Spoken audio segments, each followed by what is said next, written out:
life and ministry of Reverend Kalapala.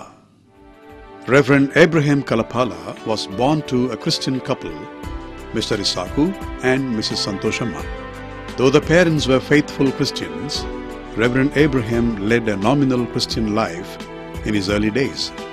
As a young man, he was swayed by the socialistic ideals and took part in the communist movements of the 1970s in the city of Vijayawada. In spite of his activities among the proletariat, he was not at peace with himself. He had an inner craving, something other than the communism. He was not able to identify what it was. One day in the year 1982, the faithful Kalapalas goaded their insolent son Abraham to attend a gospel meeting conducted in their neighborhood. The preacher spoke about the disobedience and the fall of Adam. Young Abraham felt as if the speaker was speaking about himself and realized how he lost the grandeur and the glory that God would have given him. When the preacher read Genesis 3:9, he felt as if God was confronting him and began to realize how foolish he was in disobeying the Lord. Overcome by grief, he wept bitterly and repented for all that he had done before.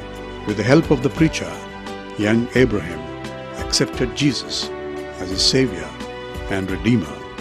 That day brought about a perceptible change in the attitude and life of Mr. Abraham. He bade goodbye to the comrades, meditating upon the Word of God. He felt as if the heavenly peace had descended upon himself. Soon after, the Lord blessed Abraham with a secular job in the local government, which helped him to have financial stability. Over the years, he spent more time in prayer fellowship and scripture reading.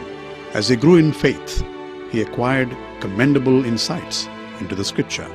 He started sharing the word of God with a local congregation and endeavored to strengthen them spiritually. Slowly, he began to spread the ministry in different parts of the state of Andhra Pradesh. He gave up his secular job in 1993 and dedicated himself to a full-time ministry.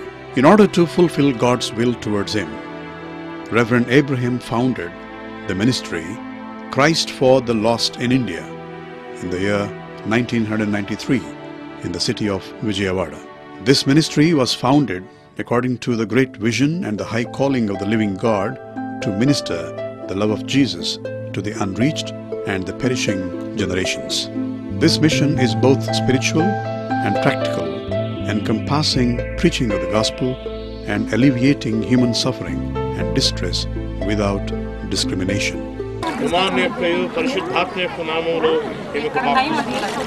Amen. Hallelujah. Reverend Abraham and his family is involved in taking the ministry to every nook and cranny of the state of Andhra Pradesh.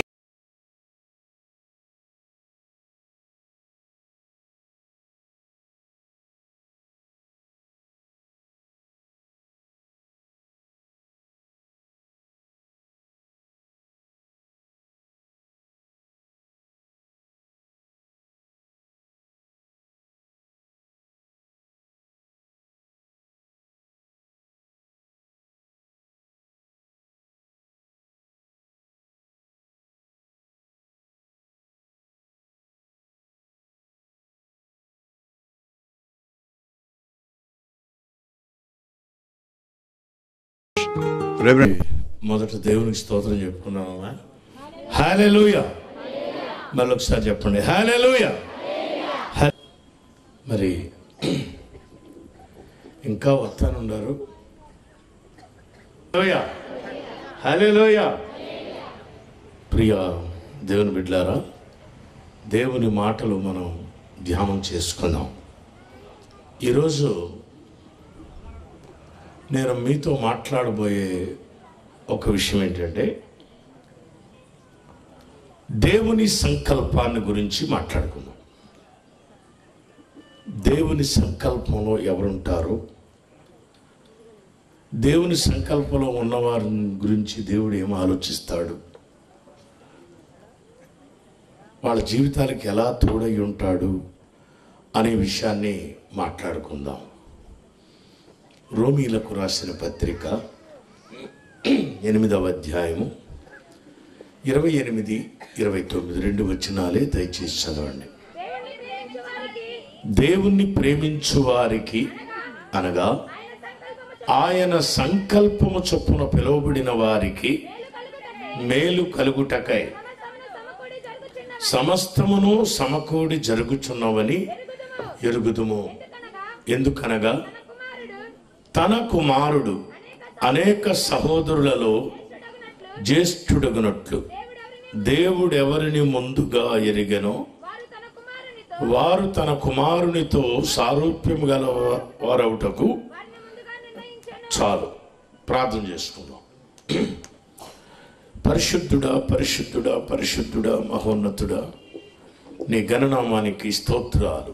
4 దినాల నుంచి ప్రభువా 29, 30, 31, 1 ఇది ఆఖరి రోజు. సభలో ఘనంగా జరిగించారు. నీ దాసులను వాడుకున్నందుకు స్తోత్రాలు. అల్పుడను, అయోగ్యుడిని, మట్టివాడను. నీ సన్నిధిలో నిలబడి ఉన్న నన్ను కూడా మీరు వాడుకును మహిమ పొందండి. దయచూపి దయగలిగిన హస్తము తోడుగుంచి మీరే వాడుకొని మహిమ పొందమని, కుడి వచ్చిన బిడ్డలతో మీరు మాట్లాడమని యేసు నామమున అడుగుచున్నాను తండ్రి. ఆమేన్. హల్లెలూయా. ప్రియమైన దేవుని బిడ్డలారా, దేవుణ్ణి ఎవరైతే ప్రేమిస్తారో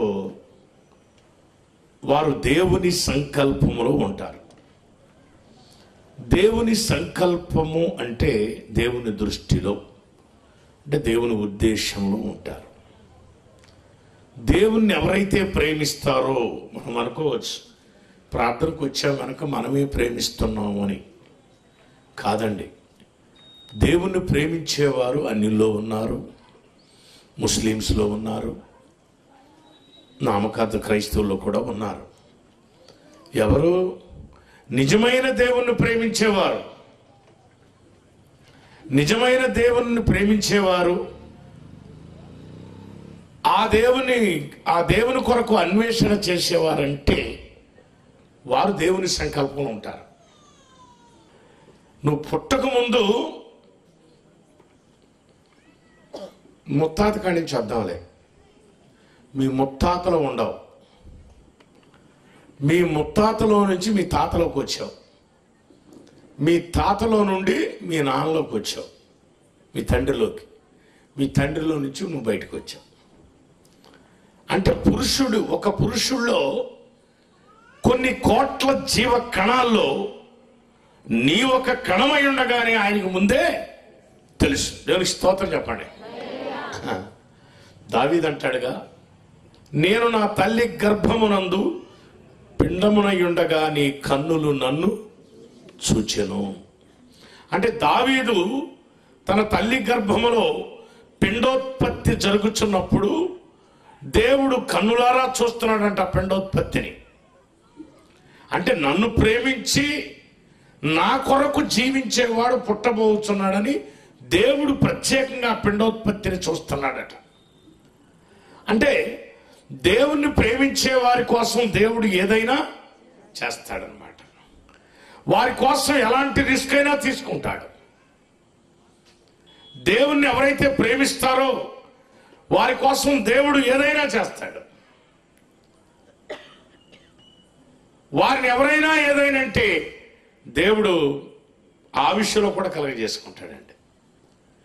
దేవుడికి ఎవరు కావాలంటే దేవుణ్ణి ప్రేమించే వాళ్ళు దేవుడికి కావాలి. ఈ లోకంలో ఉన్న వాటిని ప్రేమించే వాళ్ళు అంటే దేవుడికి ఇష్టం ఉండదండి. ధనాన్ని ప్రేమించే వాళ్ళన్నా, ప్రకృతిని, లోకంలో ఉన్న వాటిని ప్రేమించే వాళ్ళన్నా, ఈ శరీర సంబంధమైన కోరికలను ప్రేమించే వాళ్ళన్నా దేవుడికి ఇష్టం ఉండదండి. మనం జీవితంలో దేవుణ్ణి తప్ప మరెవరిని ప్రేమించకూడదు. మన హృదయంలో ఎవరు ఉండాలంటే దేవుడు తప్ప మరెవరు ఎవరు ఉండకూడదండి. దేవుడే మన హృదయంలో ఉండాలి. పాస్టర్ కూడా ఉండటానికి వీల్లేదు. ఒక్క దేవుడు, ఈ స్థానం ఎవరిది అంటే దేవుడిదే. దేవుణ్ణి ఎవరైతే ప్రేమిస్తారో వారి హృదయంలో ఆ హృదయంలోకి వస్తాడైనా. ప్రేమించే వారి కోసం దేవుడు అన్వేషణ చేస్తూ ఉంటాడు. అబ్రహాము దేవుణ్ణి ప్రేమించాడు. అబ్రహాము దేవుణ్ణి ప్రేమించాడు. దేవుడు ఎవరో తెలియకుండానే, ఆయన పేరు ఊరు తెలియకుండానే నిజమైన సృష్టికర్త ఒక ఆయన ఉన్నాడు, ఇవి కాదు. నిజమైన సృష్టికర్త ఒక ఆయన ఉన్నాడు, ఆయన పేరు తెలియదు, ఊరు తెలియదు.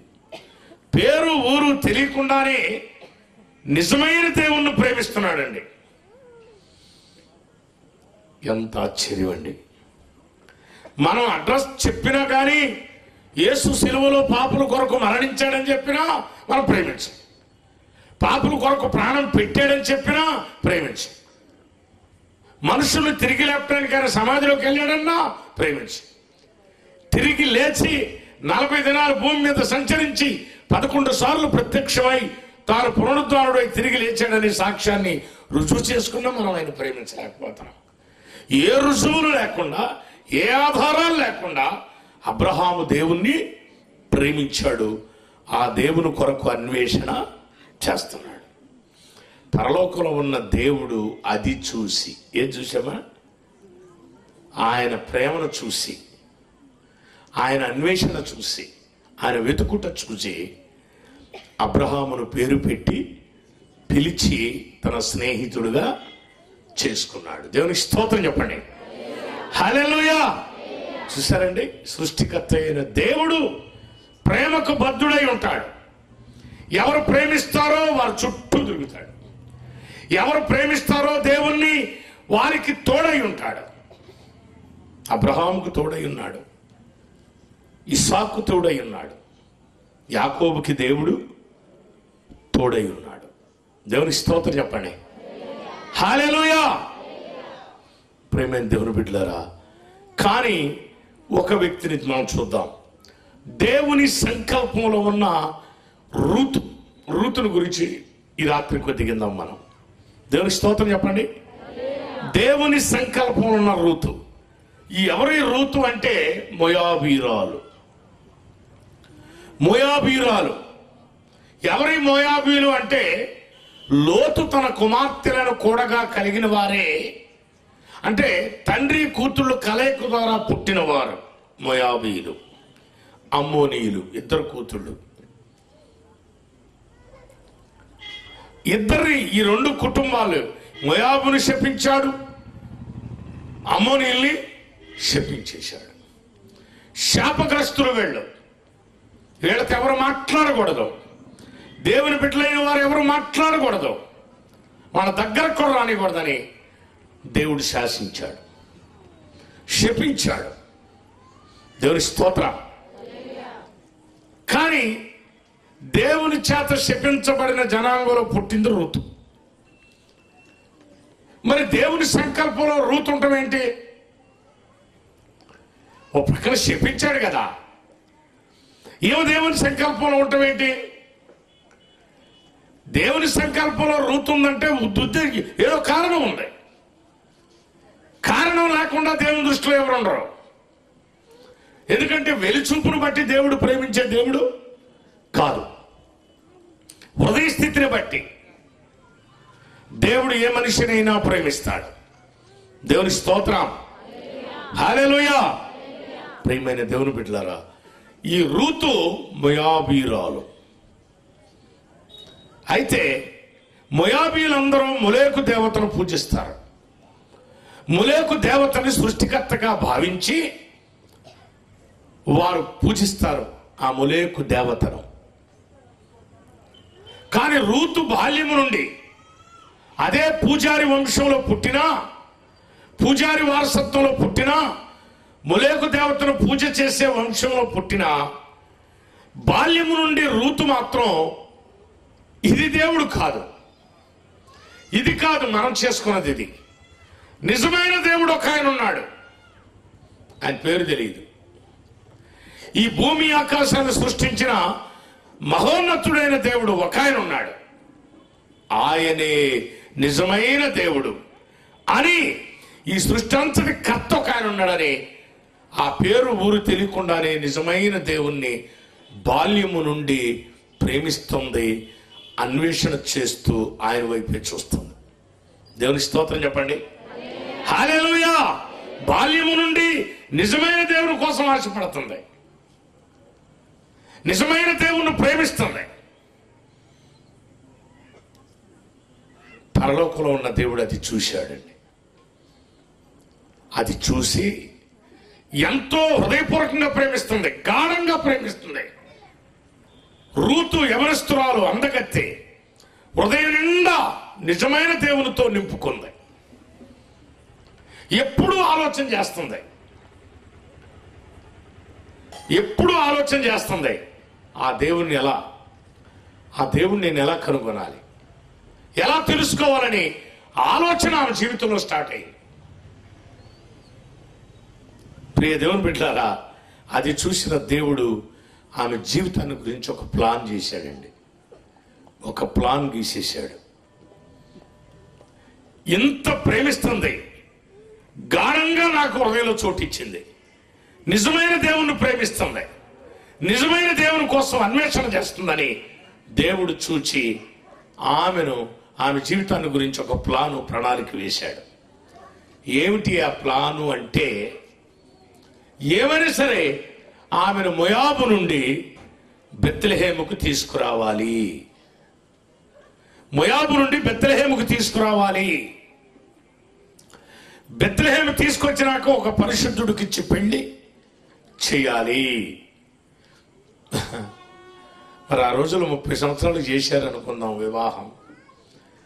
అంటే బాల్యము నుండి ఎప్పుడైతే ఆమె హృదయంలో నిజమైన దేవుణ్ణి ప్రేమిస్తుందో అప్పటి నుంచే దేవుడు ప్లాన్ చేశాడు.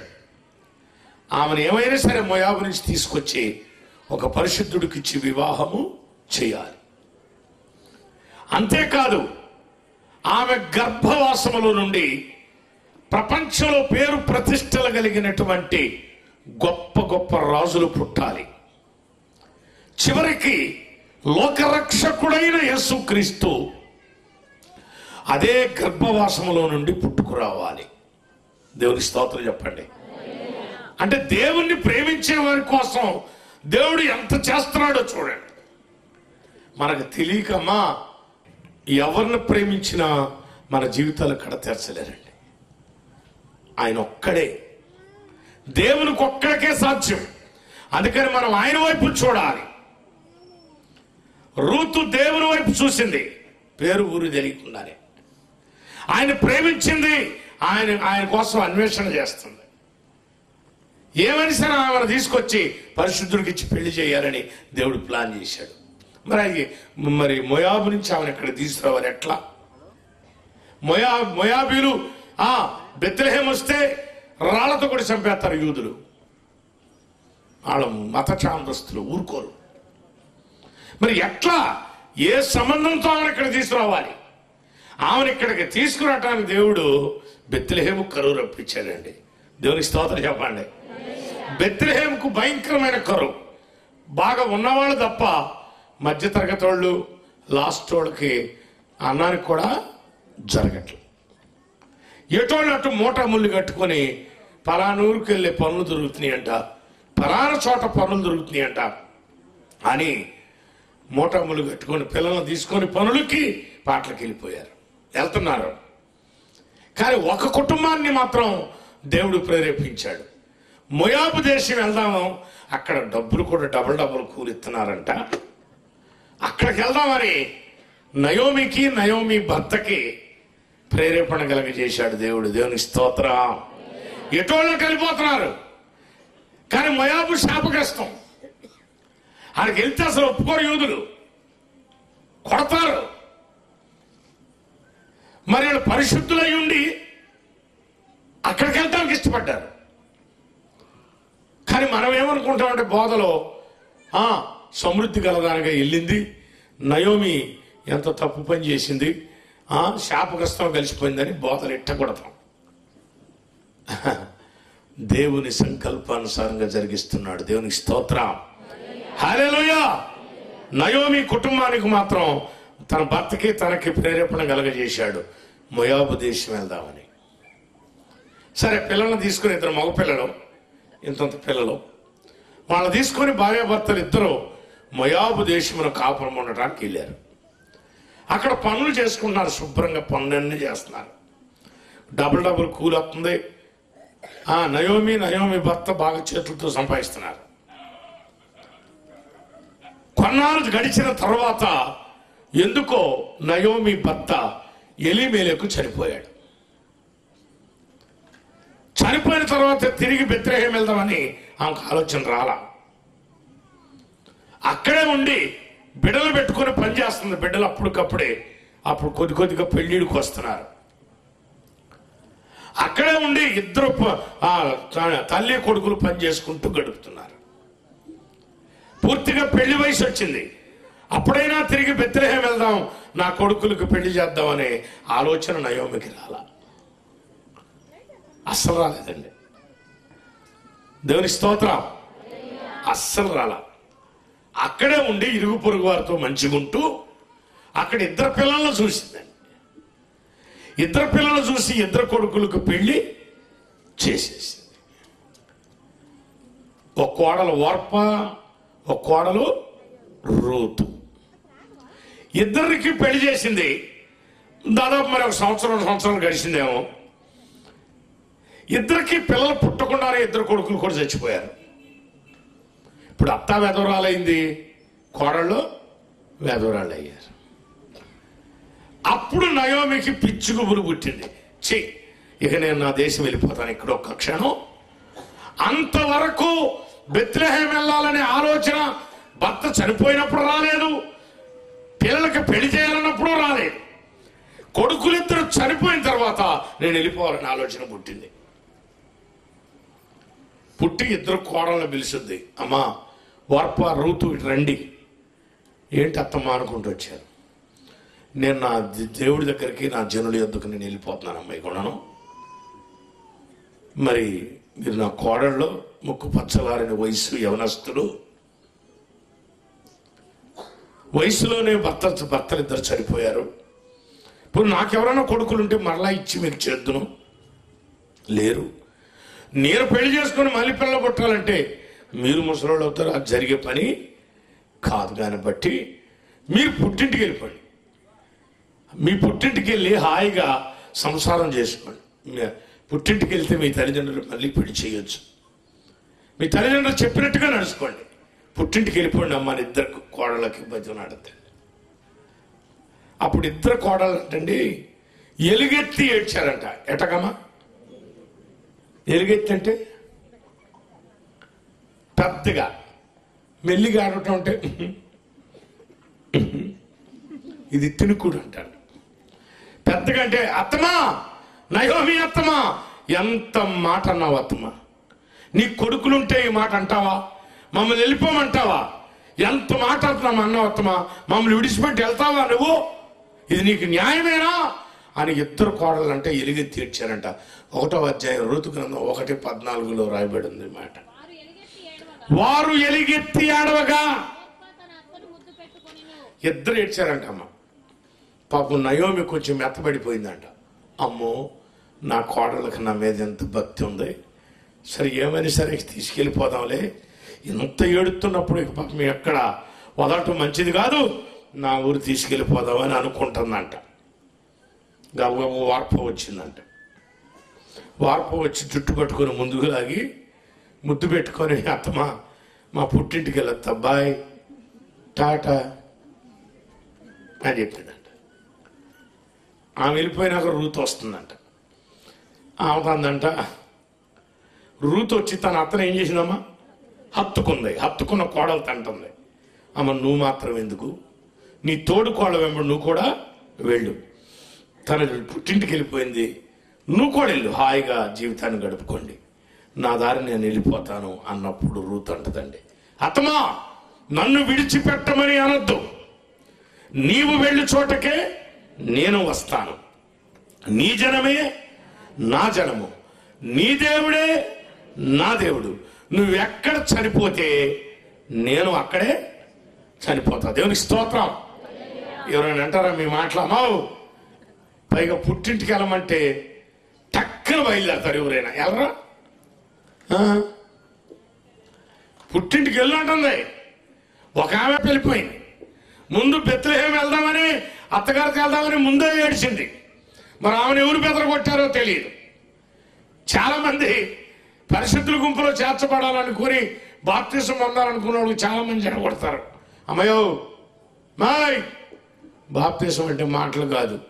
నువ్వు నిలబడతావంటే అంటే నువ్వు నిలబడతావా? నిలబడలేవు అమ్మయ్యో, తీసుకోమాక. నువ్వు నిలబడతావా? నేను నిలబడతానా? నిన్ను నన్ను నిలబెట్టేవాడు దేవుడు. దేవునికి స్తోత్రం చెప్పండి. హల్లెలూయా. అమ్మ, దేవునికి స్తోత్రం చెప్పండి. కానీ రూతు అంత అందగత్తె అయి ఉండి కూడా తన అందాన్ని గురించి ఏమాత్రం అన్న ఆలోచించుకోమమ్మా. మనకు అసలు చక్కదనమే ఉండదు. ప్రార్థనకు రమ్మంటే శరీరాన్ని చూసుకొని కట్ల పాన్ తిన్నట్టు తిరుగుతాం, మెలికలు మెలికలు. నిజం. ఒక 10 సంవత్సరాలు అవుతుందంట ప్రార్థన కొట్టంగానే బాప్తిసం పొందలేదంట. పాస్టర్ గారు అన్నాడు, అయ్యా కొద్ది కౌన్సిలింగ్ ఇయ్యండి అయ్యా అన్నాడు. సరే, ఆమె నా దగ్గరికి వచ్చి నేను కూర్చుంటే, అయ్యగారు బరే చక్కగా చేశారండి, అట్టా ఇట్టని ఆకాశానికి ఎత్తింది రాదు.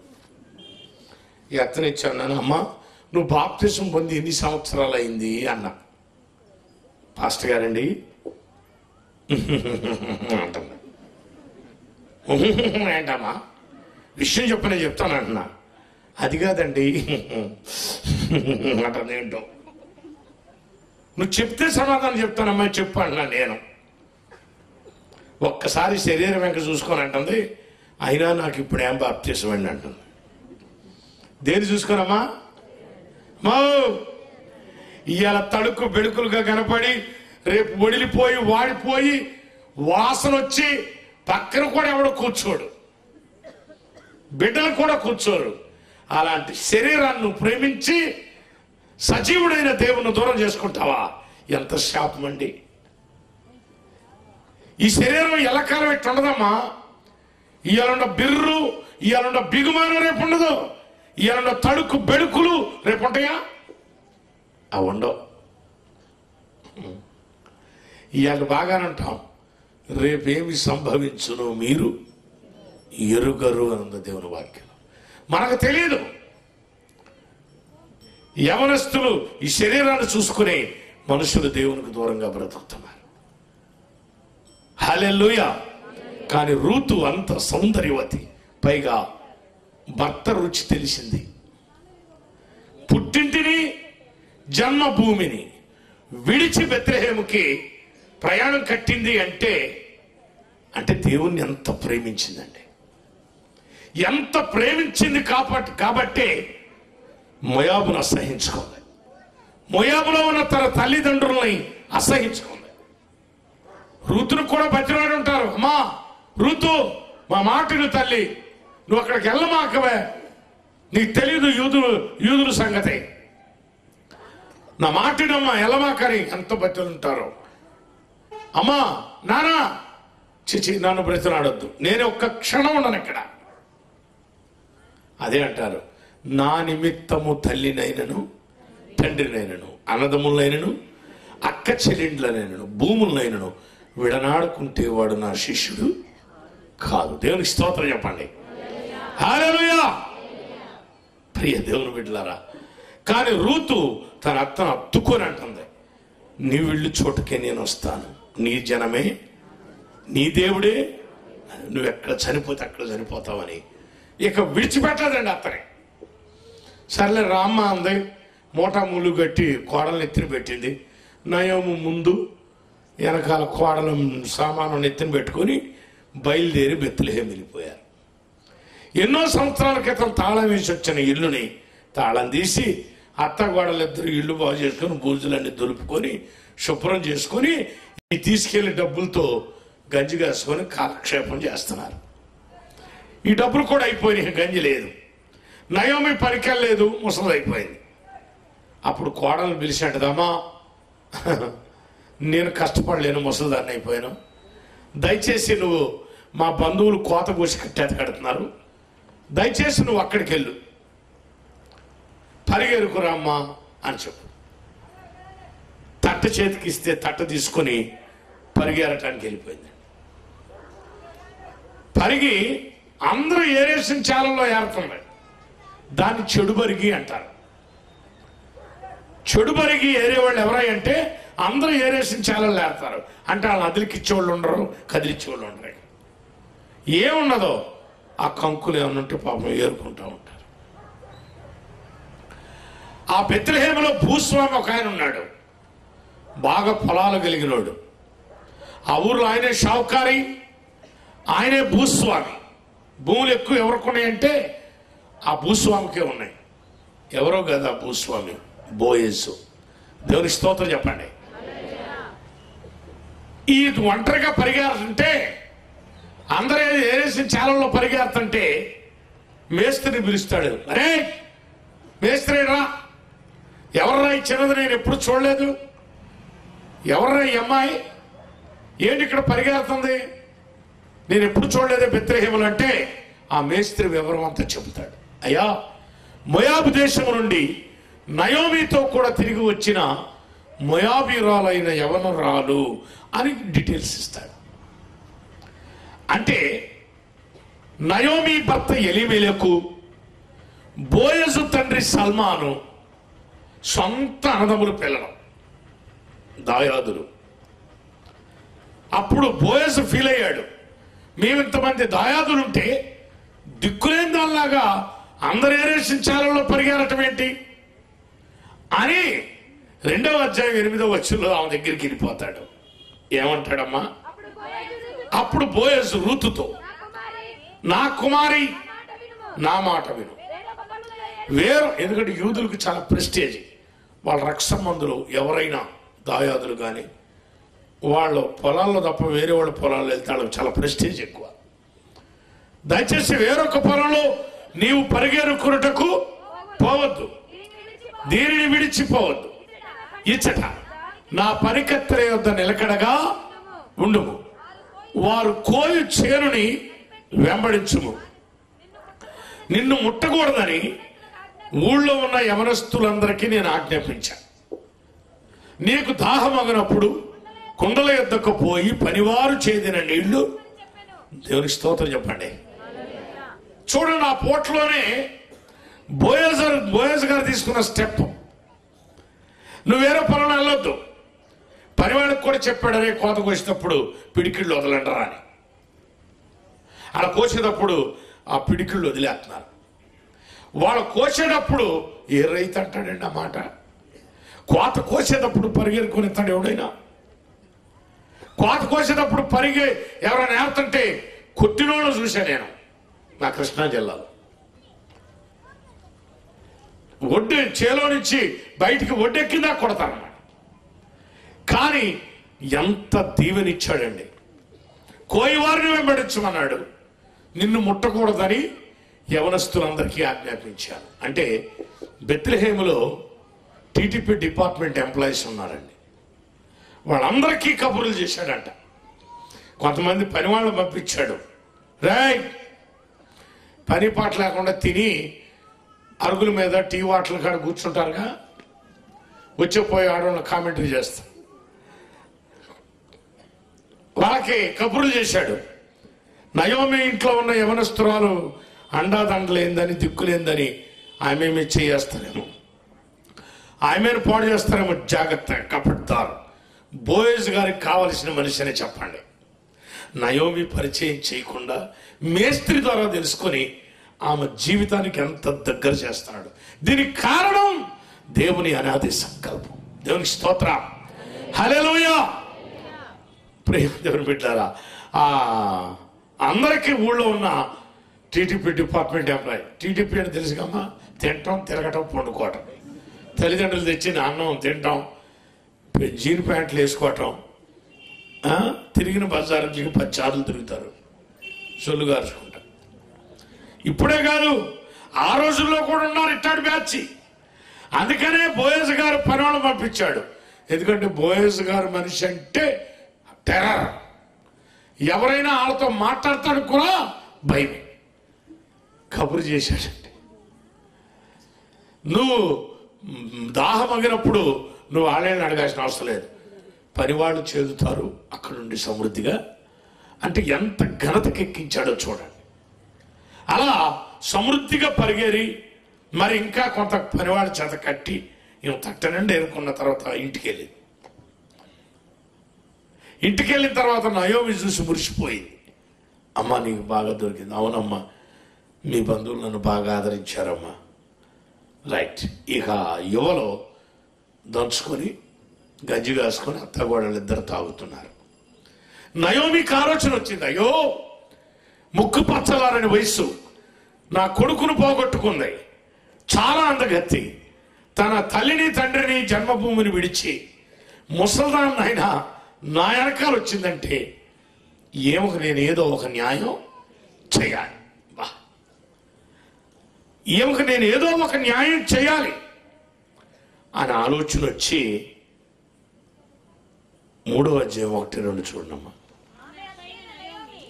ఆమె అత్తయ్య అయిన నయోమి, నా కుమారి, నీకు మేలు కలుగునట్లు నేను నీ కొరకు విశ్రాంతి విచారింపవలసిన దానిని గదా, ఎవరి పనికత్తెల యొద్దను ఉంటివో ఆ బోయజు మనకు బంధువు. ఇదిగో ఈ రాత్రి అతడు కళ్ళమున ఎవరు తూర్పార పట్టించబోచున్నాడు. నీవు స్నానము చేసి తైలము రాసుకొని నీ బట్టలు కట్టుకొని ఆ కళ్ళమునకు వెళ్ళు. దేవుని స్తోత్రం. ఈ రాత్రి అతడు, ఎవరతడు? బోయజు. ఎవరు తూర్పార పట్టించి ఆ కళ్ళం రాసుల దగ్గర పడుకుంటాడు. కాబట్టి నువ్వు అక్కడికి వెళ్ళి ఆయన కాళ్ళ మీద పడు, లేచి నిన్ను ఆదరిస్తాడు. కానీ నువ్వు ఎలా వెళ్ళాలి?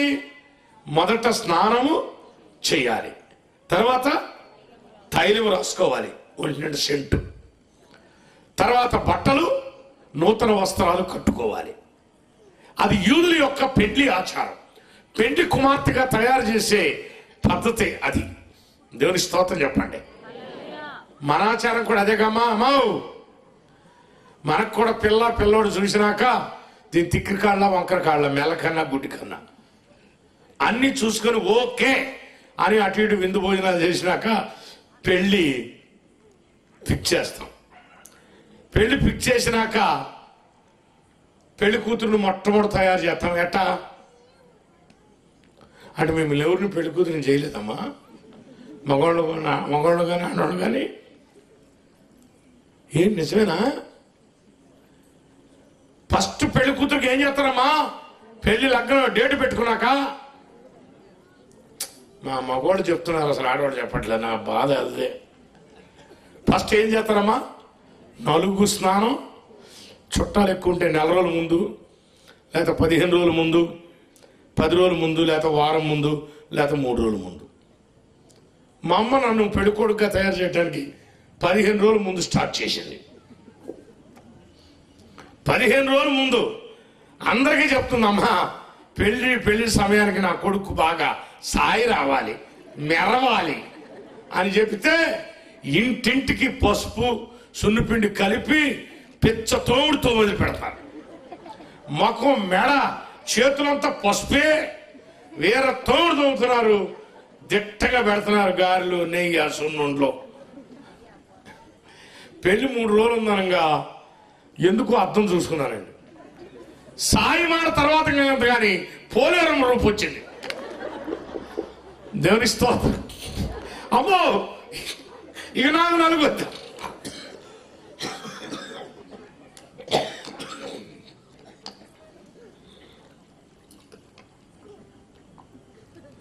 నాకు నలుగొద్దేమొద్దని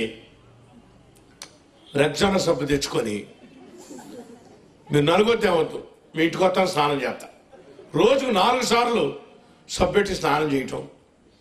పెళ్లి రోజుకి కాస్త పావల మందం వదిలిపోయిందండి. దేవుని స్తోత్రం. ఫస్ట్ ఏం చేస్తారమ్మా? నలుగు స్నానం చేపిస్తారు. పెళ్లి కూతురికి అదే ప్రారంభం. మన సాంప్రదాయం చెప్తున్నా. ఫస్ట్ నలుగు స్నానం చేపిస్తారు. పెళ్లి రేపనంగా ఈరోజు పెళ్లి కొడుకు ఇంటికాడి నుంచి ఒకటి వస్తుంది మూట. ఏంటది? ప్రధానం. పందిరికి గట్టి అటు పెద్దలు ఇటు పెద్దలు ఫుల్గా ఫుడ్ కొట్టి పొద్దుపోయినా కూడా తెస్తారు పాదిరి గారిని పిలిచి ప్రార్థన చేయించి. ఓడదీసి ఫస్ట్ పెళ్లి కూతురు మెడలో ఓడ తీసుకెళ్ళేస్తారు. ఏంటమ్మా అది? దేవుని స్తోత్రం చెప్పండి. బంధుని అలంకరిస్తారు. 20 కాసులు నక్లెస్ ఉన్నా అదేరు. నిజమండి. బంగారు నాంతాడున్నా నక్లెస్ ఉన్నా అదేరు. ₹1 తాడుని, పసుపు తాడుని కొబ్బరి చెప్పలో పెట్టి తమలపాకులు పెట్టి 5 అమ్మలక్కల టింగు టంగమంట తీసుకెళ్లి పెళ్లి కూతురు మెడలో వేసి వస్తారు. తర్వాత పెళ్లి కుమారుడు పంపించిన నూతన వస్త్రాన్ని కూడా తీసుకెళ్లి కట్టబెడతారు. బంధువుని అలంకరించి నూతన వస్త్రాన్ని లోపల తీసుకెళ్లి కట్టబెట్టి కుర్చీలో కూర్చోబెట్టి మిగతా అన్ని పంచుకుంటారు. ఒకళ్ళ మీద ఒకళ్ళు పడతారు, పెంట దెబ్బల్లో పడతారు. అవి మనకు కొద్దిగా వేస్ట్. దేవుని స్తోత్రం చెప్పండి. ప్రియమైన దేవుని బిడ్డలారా, బంధువుని అలంకరిస్తారు, మందు స్నానం చేపిస్తారు, బంధువుని అలంకరిస్తారు, నూతన వస్త్రాన్ని కట్టబెడతారు. ఇక పొద్దున్నే పెళ్లి కూతుర్ని వివాహ వేదికకి ఆ పెళ్లింటి కాడికి తీసుకెళ్ళడానికి బ్యాండ్ మేడం ఇంటి ముందుకు వస్తుంది. రాదా? బ్యాండ్ ఎప్పుడైతే మోగుద్దో ఇక చూడండి, ఊళ్ళో ఉండేవాళ్ళందరికీ పులకరింతలు వస్తాయి. అంటే వాళ్ళ పెళ్లి సీన్లు గుర్తుకొచ్చి, అమ్మో పెళ్లి కూతురు వెళ్తుందంట, సొంతం పద అవునుకో అన్నం మాడద్దే, మాడితే మాడిందిలే, మోసపోడే తాడేదంటాడు ఇయ్యాల అని పెళ్లి కూతురుని చూడటానికి పెళ్లి కూతురు ఇంటికాడి నుంచి బయలుదేరట్లోనే ముందు బ్యాండ్ వస్తుంది, పెళ్లి కూతురు తలంచుకొని వస్తూ ఉంటుంది. అందరూ రోడ్డు ప్రక్క నుండి ఇటు చూస్తూ ఉంటారు. కొంతమంది ముఖంలో ముఖం పెట్టి చూస్తారు. అమ్మో మురికి ముండ పరిసాయి వచ్చింది, ఇది శివుడి కాచుకుంటూ తిరిగి చిన్నప్పుడు, ఇప్పుడు ఎంత చక్కగా అయిందా. రోజు మన ఇంటి ముందు కాలేజీకి వెళ్ళిన అమ్మాయి, రోజు మన ఇంటి ముందు చిల్లర కొట్టుకొచ్చిన అమ్మాయి, రోజు మన ఇంటి ముందు నీళ్లు తీసుకుని వెళ్ళిన అమ్మాయి. ఎందుకని ఆ రోజున ఇరగ తీసుకుని అటు చూస్తాం అంటే పెండ్లి కుమార్తె రూపంలో ఈమె ఎలా ఉందో చూద్దాము, ఆమె సౌందర్యం ఎలా ఉందో చూద్దామని రోడ్డుకి అటుపక్క ఇటుపక్క ఉండి అలాగే చూస్తూ ఉంటారు. దేవుని స్తోత్రం చెప్పండి. హల్లెలూయా. ఒక 80 ఏళ్ళ ముసలి మేడ చూస్తుందంట, కనపడక అర్థం కావట్లా పెళ్లి కూతురు ఎవరో. అమ్మయ్య ఏదో పెళ్లి కూతురు, అందులో కన్ను కలిగిన అంటుంది పక్క నుండి, ఓ గుడ్డి మొహం దానా, అదే అదుగదుకో. దేని బట్టి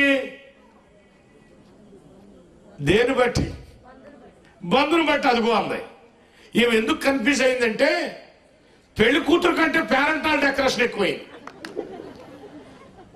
పెళ్లి కూతురు 1000 రూపాయలు చీర కడితే పేరెంటం 5000 రూపాయలు చీర కట్టింది. Full decoration. పెళ్లి కూతురు దిగదుడుపు. అందుకనే కొంచెం ఆఫ్ చూపు ఉన్నవాళ్ళు కొద్దిగా కన్ఫ్యూజ్ అయ్యారనమాట. నేటి దినాల్లో సంఘాల్లో కూడా మారు మనసు పొంది బాప్తీసం పొందినోడు కంటే పొందనోడు బిల్డప్ ఎక్కువైపోయింది. దేవుని స్తోత్రం. హల్లెలూయా. అర్థం చేసుకోలేకపోతున్నారు. రోడ్డుని వెళ్తుంటే విశ్వాసి ఎవరో, విశ్వాసి కాని వారు ఎవరో అర్థం చేసుకోలేకపోతున్నారు. దేవుని స్తోత్రం చెప్పండి. అలాగా పెళ్లి కూతురు వెళ్ళిపోయింది. వెళ్ళటం పెళ్లి దగ్గరికి వెళ్ళదండి. వెళ్ళకుండా ఏం చేస్తుందంటే ఇడిదింట్లోకి తీసుకెళ్తారు. ముందు ఇడిదింట్లోకి వెళ్ళినాక పెళ్లి కుమారుడు పంపించిన భోజనాన్ని, సిద్ధపరిచి పంపించిన భోజనాన్ని పెళ్లి కుమార్తె ఆ పక్కన ఉన్న పరివారం తిని లగ్న సమయం వరకు ఆ భోజనం తిని రెస్ట్ తీసుకొని సేద తీర్చుకొని రెడీగా ఉండాలి. పంపించారు, తిన్నారు, పడుకున్నారు. మళ్ళీ లగ్న సమయంలో మళ్ళీ బ్యాండ్ మేళంకి ఈ వస్త్రాన్ని మార్చి లగ్న వస్త్రాన్ని కట్టబెట్టి వివాహ వేదిక దగ్గరికి తీసుకుని వెళతారు. మన సాంప్రదాయం చెప్తున్నా. వివాహ వేదిక దగ్గర ముందే పెళ్లి కొడుకు రెడీగా ఉంటాడు. అప్పుడు తర్వాత పెళ్లి కుమార్తెను తీసుకెళ్తారు. దేవుని స్తోత్రం. ఇప్పుడు అట్లేదమ్మా, ఏంటో విరుద్ధంగా ఉంది. ఇంటి నాలుగు వెయ్యాలంట. ఇద్దరు శరీరాలు గోళ్ళ కలిపి పీటల మీద కూర్చోబెట్టి, ఎంత తప్పండి ఇది. మా ఊరు పద్ధతి అది కాదు, ఇట్టు చెయ్యాలి. అట అమలక్కలు ఊరిని ఉండరుగా, అట కలపకూడదమ్మా. దేవుని సన్నిధిలో తప్ప వాళ్ళని ఎక్కడ కూడా కలపకూడదు. బుద్ధి లేక జ్ఞానం లేక పని చేస్తున్నారు. ఎవరైనా చేస్తుంటే మానిపారేయండి కానీ ఉండి. దేవుడు మెచ్చడం.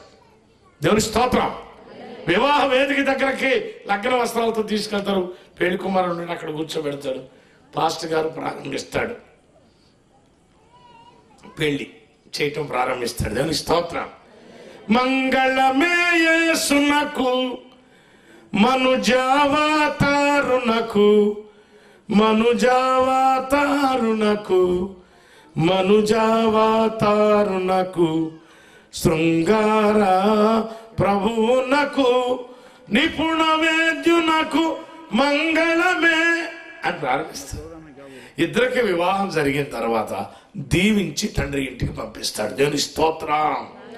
దేవరని దీవెనలు ధారాళముగను వీనులపై బాగుగా వేగమే దిగనిమ్ము అని దీవించి పంపిస్తాడు.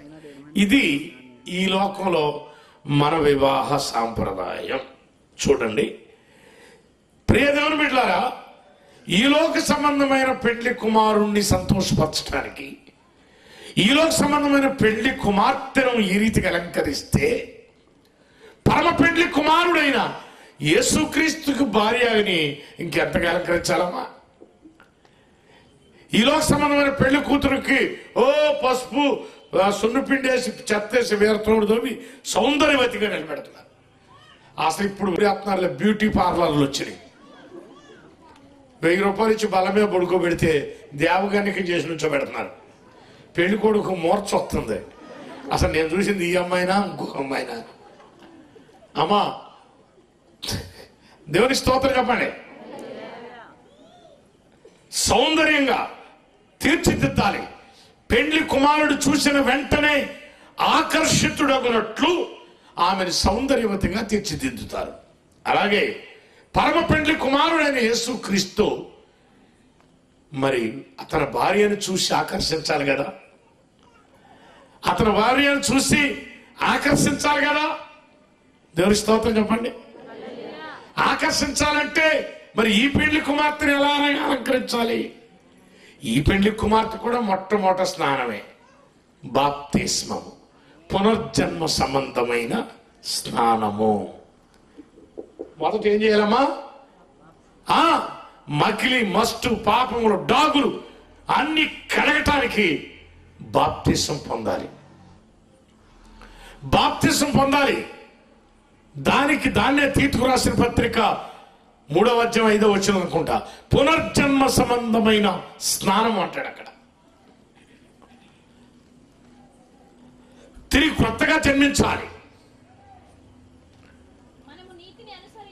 మనము నీతిని అనుసరించి చేసిన క్రియల మూలముగా కాక తన కనికరము చొప్పున పునర్జన్మ సంబంధమైన స్నానము ద్వారా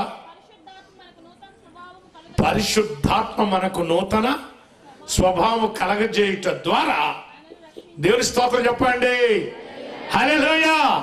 ఫస్ట్ ఏం చేయాలమ్మా? అమ్మా పరమ పెండ్లి కుమారుడు భార్యకు ఫస్ట్ అలంకరణ ఏది? బాప్తిస్మం. తెలే ఏంటమ్మది? బాప్తిస్మం పొందాలి. ఈలో సమానమైన పెళ్లి కుమార్తెకి నలుగు స్నానం. ఆ నలుగు స్నానం తర్వాత ఆ మెడలో అలంకరించేది ఏంటి? పసుపు తాడు కదా ఈలో సమానమైన పెళ్లి కూతురికి. మరి పరమ పెళ్లి కుమారుడైన భార్యకి ఏం అలంకరించాలి? పరిశుద్ధాత్మ అనే బంధు చేత అలంకరించాలి. దేవుని స్తోత్రం. ఆ బంధు లేకపోతే పెళ్లి కూతురు అంటారమ్మా? ఈ బంధు పసుపు తాడుని బట్టే పెళ్లి కూతురు అంటాం. పరిశుద్ధాత్మ బంధు లేకపోతే పెళ్లి కూతురు అంటాం. పరమ పెళ్లి కుమారుడైన యేసుక్రీస్తు భార్యకి మొదట బాప్తిసం పొందాలి. చాలా సంఘాల్లో బాప్తిసం లేదండి. బాప్తిసం పొందకపోతే యేసు ప్రభు నిన్ను అంగీకరించడు. కడబోర శబ్దం మోగినప్పుడు నువ్వెవరో ఆయనకి తెలియదు.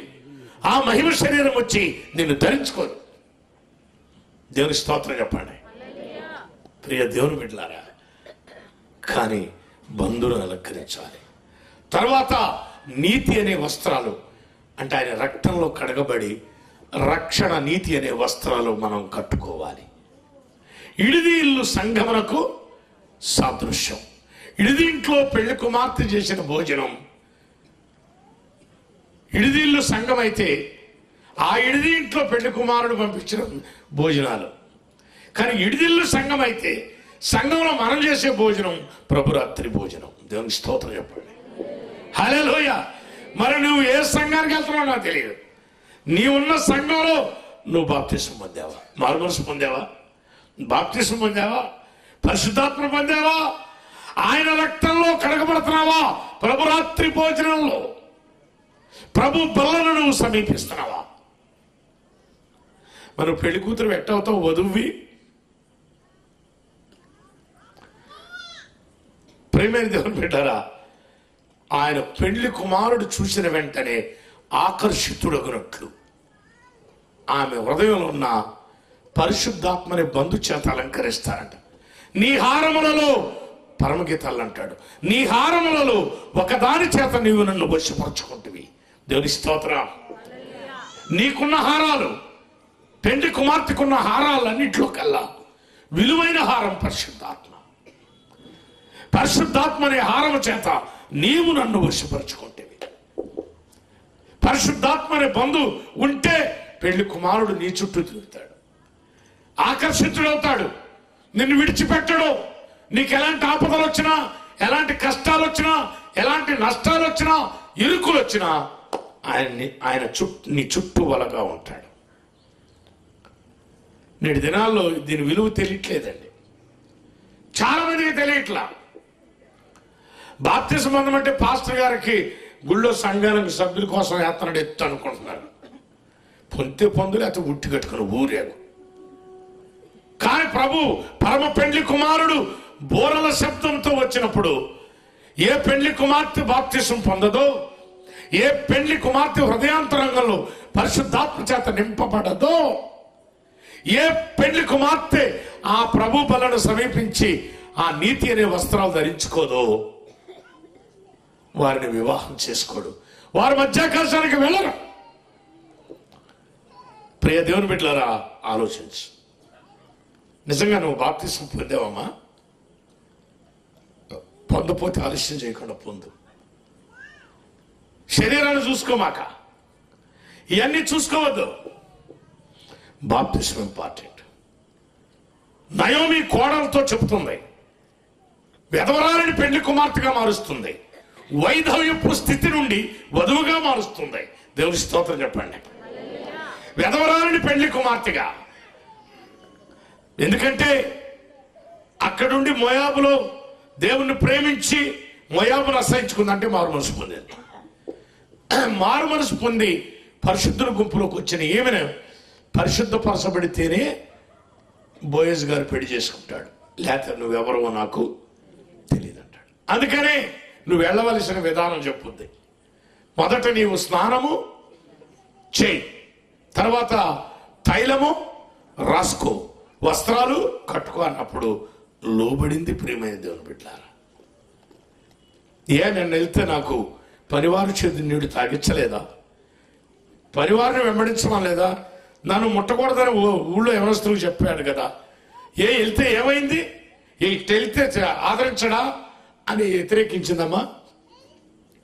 మనం వ్యతిరేకిస్తున్నాం. హృదయం ఉంటే చాలదా ఏంటి?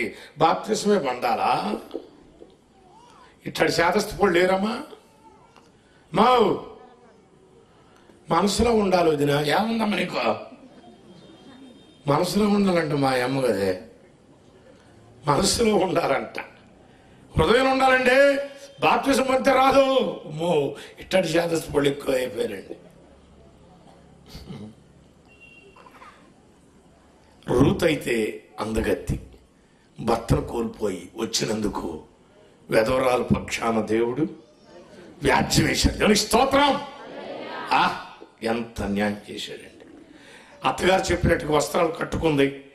బోయజ్ గారు అన్నపానములు పుచ్చుకొని పండుకునే వరకు మరుగయ్యుండు. ఆయన పండుకున్నాక కాళ్ళ మీద పైబట్ట తీసి పడి నన్ను ఆదరించి కనికరించమని అడుగు, లేచి నిన్ను ఆదరిస్తాడు.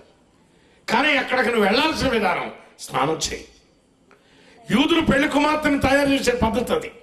ముందు స్నానం చేస్తారు, ఒంటి నిండా తైలం పోస్తారు, సెంటు, తర్వాత నూతన వస్త్రాన్ని కట్టబెడతారు. ఎల్లి మరుగై ఉంది, అన్నపానములు పుచ్చుకొని పండుకున్న తర్వాత ఎల్లి కాళ్ళ మీద పైబట్ట తీసి నన్ను కనికరించమని అడిగింది. లేచి కొంత సంభాషణ జరిగింది అనుకోండి, అవన్నీ నేను చెప్పట్లా.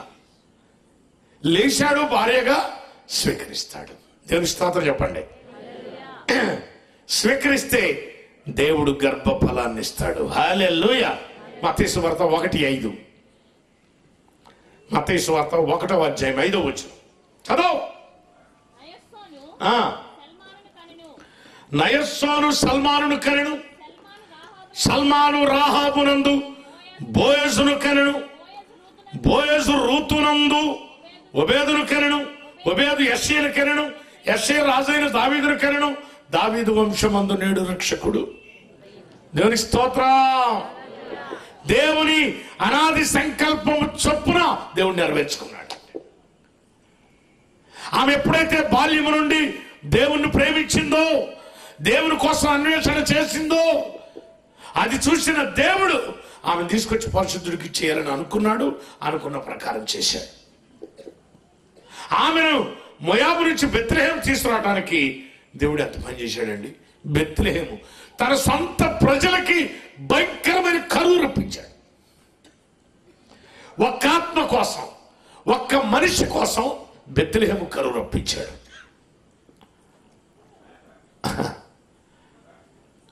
అందరూ ఎటువంటి వెళ్తుంటే నయోమి కుటుంబం మాత్రం అక్కడికి వెళ్ళింది. శాపగ్రస్తురాలు నాశనం అయిపోయింది అంటారు అందరూ. కాదండి, అక్కడికి వెళ్ళాక కొంతకాలం ఆగిన తర్వాత నయోమి భర్త ఎలీమెలెకుని ఎందుకు తీసుకున్నాడో తెలుసండి. ఎలీమెలెకు మత ఛాందస్తుడు. ఆ ఊర్లో పిల్లలు చేయటానికి అసలు ఒప్పుకోడు. ఎంతటి త్యాగమైన చేస్తాడు. అటువంటి ముందుడు. అడ్డొస్తాడనుకున్న ఎలీమెలెకు నువ్వు టికెట్ ఇచ్చి దేవుడు తీసేసుకున్నాడు అంతే. నువ్వు వచ్చేరే సంటోడన ఉంటే బాగాదులేని.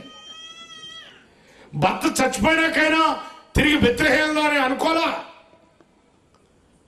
తిరిగి బెత్లెహేము వెళ్దామని అనుకోలేదండి. అక్కడే ఉండి బిడ్డలు పెంచుకుంటూ బ్రతుకుతాం. ఇద్దరు కొడుకులకు పెళ్ళిడు వచ్చినాకైనా బెత్లెహేము వెళ్దామని ఆలోచన రాలా. ఇద్దరు కొడుకులకు అక్కడ పిల్లల్ని చేసింది, ఓర్పని రూతుని. దేవుని స్తోత్రం చెప్పండి. ఇద్దరిని ఇచ్చి వివాహము చేసింది. చేసిన తర్వాత 1 సంవత్సరం లోపులోనే ఇద్దరికి గర్భవతులు కాకుండా, పిల్లలు పుట్టకుండా ఇద్దరు కొడుకులు చచ్చిపోయారు. మీరు అనొచ్చు, కావలసిన రూతు కదా, రూతు భర్తను తీసుకోవచ్చు కదా, వార్ప భర్తను ఎందుకు చంపినట్టు దేవుడు అంటే, యూదుల్లో ఒక ఆచారం ఉందండి. తమ్ముడు పెళ్లి చేసుకొని పిల్లలు పుట్టకుండా చనిపోతే తమ్ముడు భార్యని భార్యగా స్వీకరించి భర్త ధర్మం జరిపించాలి. అది యూదుల్లో ఉన్న ఆచారం. అలాగే సోదరుడు అన్నైనా తమ్ముడైనా ఆమెను అట్లా అనాదిగా విడిచిపెట్టకూడదు. ఆమెకి గర్భఫలాన్ని ఇవ్వాలి. అది వాళ్ళ మీద ఉన్నటువంటి బాధ్యత దేవుడు పెట్టాడు. కానీ రూతు భర్తతో పాటుగా వార్పా భర్తను తీసుకోపోతే, వార్పా భర్త కనుక బ్రతికుంటే తమ్ముడు భార్య రూతుకి అన్న భర్త ధర్మం జరిపించి సంతానం కలగజేసేవాడు. కానీ దేవుని అనాది సంకల్పంలో బోయజు గారి భార్య ఏమే, బోయజు గారికి భార్య. అడ్డొస్తారనుకున్న వాళ్ళందరినీ దేవుడు వదిలేసేసాడు. దేవుని స్తోత్రం. వార్ప శాపగ్రస్తులు కలిసి వార్ప వస్తే ఆమెకు కూడా దేవుడు ఏదైనా ఒక న్యాయం చేసేవాడే.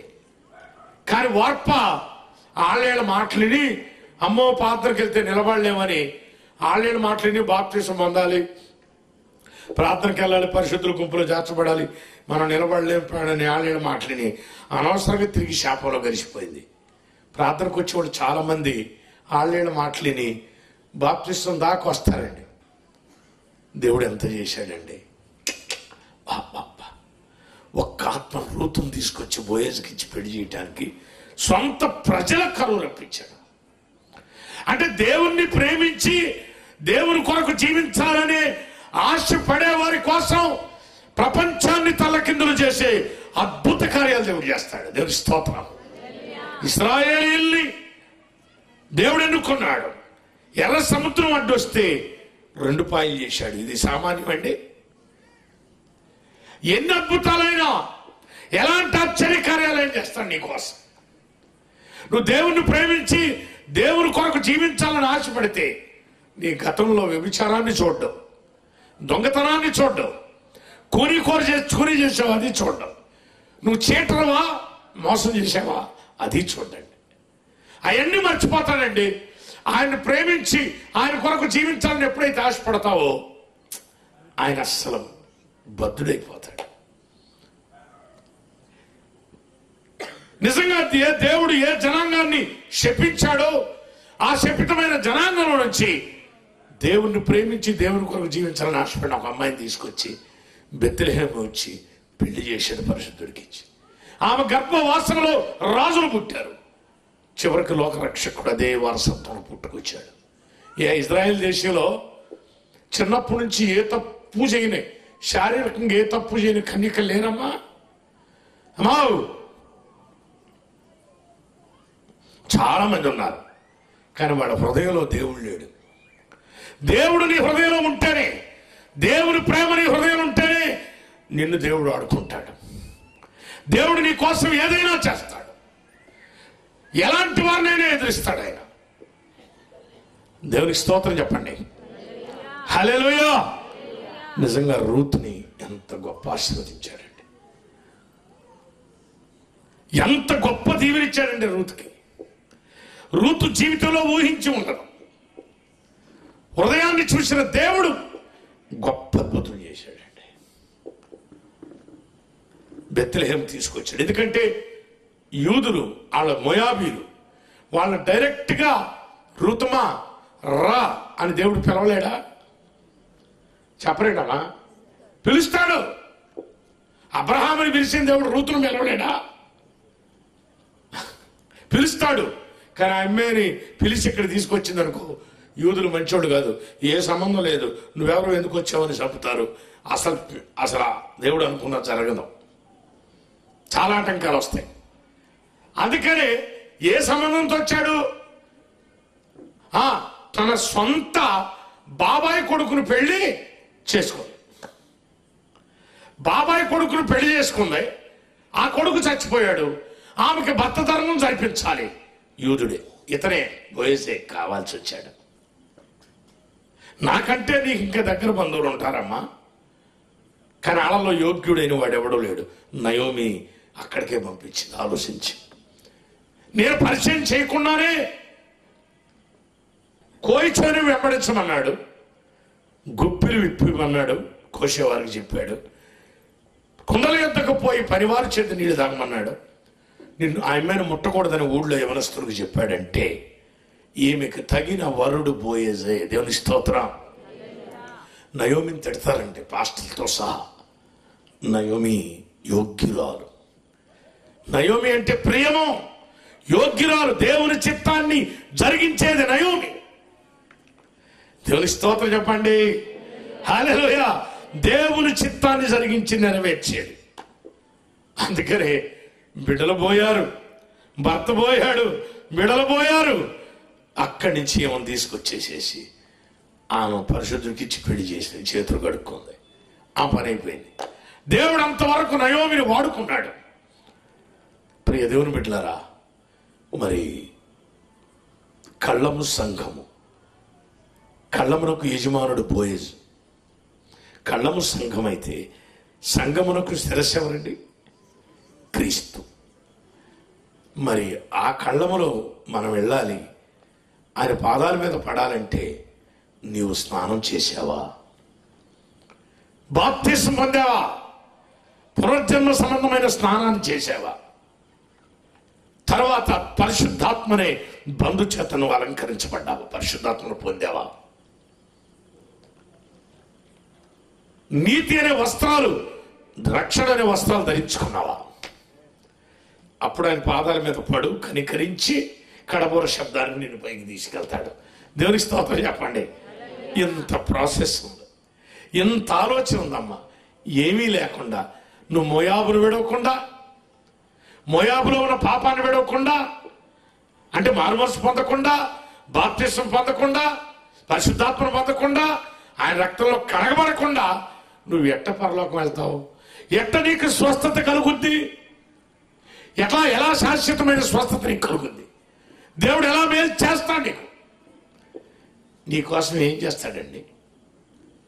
ప్రియ దేవుని బిడ్డలారా, జాగ్రత్తగా నువ్వు ఆలోచించి, ఆయన నిన్ను ప్రేమించి నీ కొరకు, నీ బిడ్డల కొరకు, నీ శరీరంలో జబ్బు కొరకు ఏదైనా చేయాలి అంటే రూతుకున్న విశ్వాసం నీకు ఉండాలి. దేవునికి స్తోత్రం. ఎంత ఆశీర్వదించాడండి.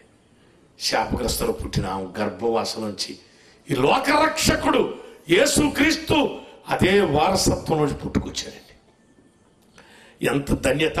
రూతు జీవితంలో ఆమె జీవితంలో అంత ధన్యత చూపిన దేవుడు, అమ్మా నీ జీవితంలో, నా జీవితంలో దేవుడు చేయడా? ఆనాడున్న దేవుడే ఈనాడున్నాడు. అంతేగాని మన దేవుడు మారలేదు కదా. మారని దేవుడు, మార్పు లేని దేవుడు. ఒకసారి దేవునికి స్తోత్రం చెప్పండి. మరి ఇక్కడ ఎంతమంది బాప్తిసం పొందారో, ఏ దేవుడు ఏ నోటితో శపించాడో అది మర్చిపోయాడండి. అంటే ప్రేమకు బద్ధుడైపోయాడు. ఏ నోటితో దేవుడు ఆ మోయాబీయులను శపించాడో, మరి ఆ శాపాన్ని ఎట్ట మర్చిపోయాడో, ఎటు బారేశాడో దేవుడు. ఆయన మాత్రం తీసుకొచ్చి పరిశుద్ధుడికి ఇచ్చి పెళ్లి చేశాడు. అలాగే ఈ లోకంలో మనం ఎన్ని శాపగ్రస్తమైన పనులు చేసినా, అమ్మా ఎంత నీచమైన కార్యాలు చేసినా, దొంగతనాలు చేసినా, కాపరాలు కూల్చినా, ఎన్ని చేసినా ఒక్కసారి నీ హృదయంలో నేను కూడా ప్రభు కొరకు జీవిస్తాను, ఈ రోత బ్రతుకు నాకు కొద్ది తెలుసో తెలియక చేశా, బ్రహ్మాండంగా చేశా, విచ్చలవిడిగా చేసి గొడవ, నేను ప్రభు కొరకు జీవిస్తానని నువ్వు అనుకో, ప్రభుని దగ్గరకు వచ్చేస్తాడు. దేవుని స్తోత్రం. హల్లెలూయా. ఇంకెప్పుడు అనుకుంటారండి అది? ఏమ్మా వయసుడికి పోయినాక రూతు అందగత్తి, అందాన్ని గురించి ఆలోచించుకోవాలా, పుట్టింటిని గురించి, జన్మభూమిని గురించి ఆలోచించుకోవాలా. పైగా మోయాబులో పాపం కష్టపడక్కల్లా, ట్రై చేయక్కల్లా, ఈజీగా దొరుకుద్ది. అలాంటి ప్రదేశాన్ని, పాపం సమృద్ధిగా దొరికే ప్రదేశాన్ని విడిచి పరిశుద్ధుల గుంపులోకి ఇష్టపడింది. మోషే అంటాడు కదా, అల్పకాల పాప భోగములు అనుభవించుట కంటే దేవుని ప్రజలతో శ్రమ అనుభవించడం మేలు అనుకున్నాడండి. అన్ని సౌకర్యాలు దగ్గరలో ఉండి అంటే వచ్చేస్తా, అన్ని అవకాశాలున్న మోషే దేవుని సహవాసం, దేవుని ప్రజల సహవాసం కోరుకున్నాడండి. పాపానికి ఎంతకాలం అంటమ్మా? మావు పాపానికి ఎంతకాలం అంట? 70 ఏళ్ళు. ఎవరు 70 ఏళ్ళు అంది ఇక్కడ? అది ఎప్పుడో నేను పట్టుకు ముందు మాట. అది అల్పకాలం. ఇవాళ బాగానే ఉంటాం. మనం అనుకుంటాం, అమ్మో రాత్రి నా పక్కనే కూర్చొని తెగ నవ్వింది వదిన, పొద్దున్న ఆటోలో తీసుకెళ్తారు.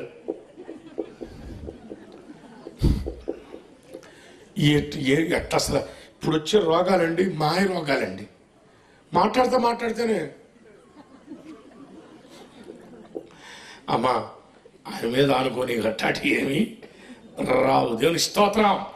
హల్లెలూయా. నిజమండి, నేను నా జీవితంలో ఎన్నో ప్రమాదాలు తప్పించాడు. దేవుని స్తోత్రం చెప్పండి. హల్లెలూయా.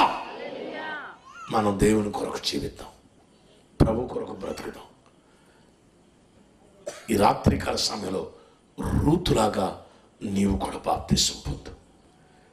రూతులాగా తైలం రాసుకో, బట్టలు కట్టుకొని పరిశుద్ధ గుంపులో చేర్చబడు, ఆయన పాదాల దగ్గర పడు, ఆయన నిన్ను ఆదుకుంటాడు. దేవుడి మాటలు దీవించను గాక. ఆమేన్. హల్లెలూయా. చిన్న ప్రార్థన చేస్తాను, తలలు వంచండి. పరిశుద్ధుడా, పరిశుద్ధుడా, మహోన్నతుడా, నీ గణనామానికి స్తోత్రాలు. తమ్ముడు బెనాయి ఆయన ఎంతో విశ్వాసంతో 4 రోజుల సభలు, రోజు భోజనాలు, ప్రభా నాయన నువ్వే చూసుకుంటున్నావు తండ్రి, మీరే సహాయం చేయండి. ఆ బిడ్డ ఎంత ఖర్చు పెడుతున్నాడు, ఎట్నుంచి పంపిస్తున్నావో అది నీకే తెలుసు.